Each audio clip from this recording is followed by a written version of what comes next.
for your information, wala naman siyang kinukonfirm sa Pulburon videos. Ilang beses ko na pong natatanong sa kanya yan. Ilang beses ko na pong natanong sa kanya yan. Pulburon video, totoo ba yan o hindi?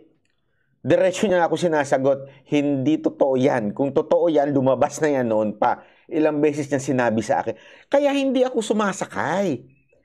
Kasi alam nyo, mga kababayan, ako po ang tipo ng vlogger na hindi sakay uso. Hindi po ako yung tipo ng vlogger para lang sa views.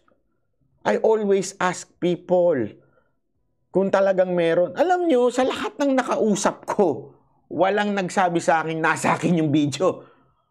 O sabi niyang, kilala ko kung nakanino yung video. Walang nagsabi sa akin ng ganun.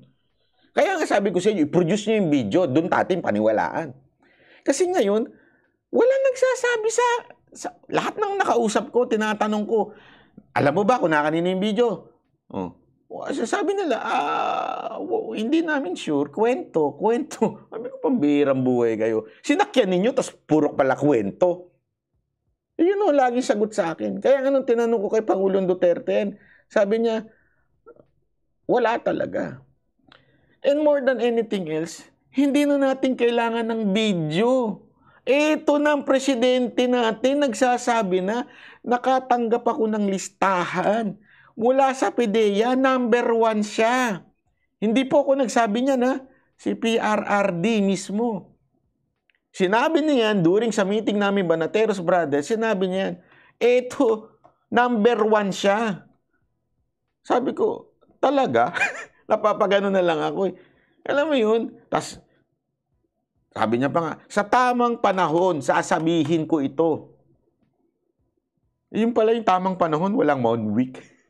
Akala ko, mga tamang panahon, mga after 2 years. Ano mo yung ganyang gimmick na nung iba? Hindi, in 2 years.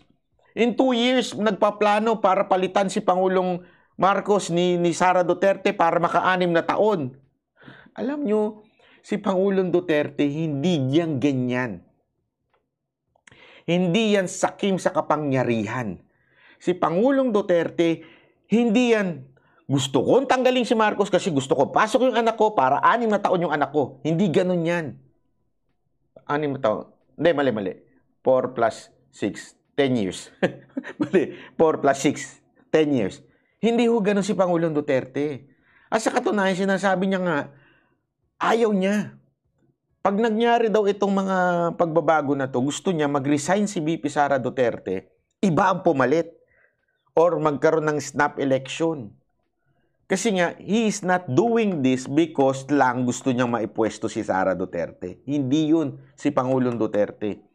Kaya yan 2 years. Tingnan nyo ha, kung 2 years, isipin nyo ito mabuti ha, kung totoo yung sinasabi ng ibang vlogger dyan at nagpaplano si Pangulong Duterte ng 2 years, bakit biglang nagsalita ngayong araw na to? Diyan pa lang, bumingo na sila. Tama, mali. Diba? Kasi hindi ganyan si Pangulong Duterte. He is not thinking of power or authority. Ang iniisip niya, tinatarantado na yung bayan ko, magsasalita na ako. Hindi niya iniisip na, antay akong 2 years para pag 2 years, papalit na anak ko. Tapos hahaba na. Hindi siya ganun. Siya, magsasalita siya kasi conviction niya. From the heart, eto gusto kong mangyari. Kasi ito na nangyayari ngayon. Sinisira na yung konstitusyon natin. Panahon na para magsalita. Kaya nga nagulat kami. Kahit ano nyo si Boss Dada at si Coach Oli, after ng speech ni Pangulong Duterte, nakatunga nga. Kasi narinig na namin yun eh. Last week lang narinig na namin yun. Sabi niya sa tamang panahon. Akala ko yung tamang panahon. Kasi di ba yung mga magjojowa, pag sinabing tamang panahon, pakakasalang kita.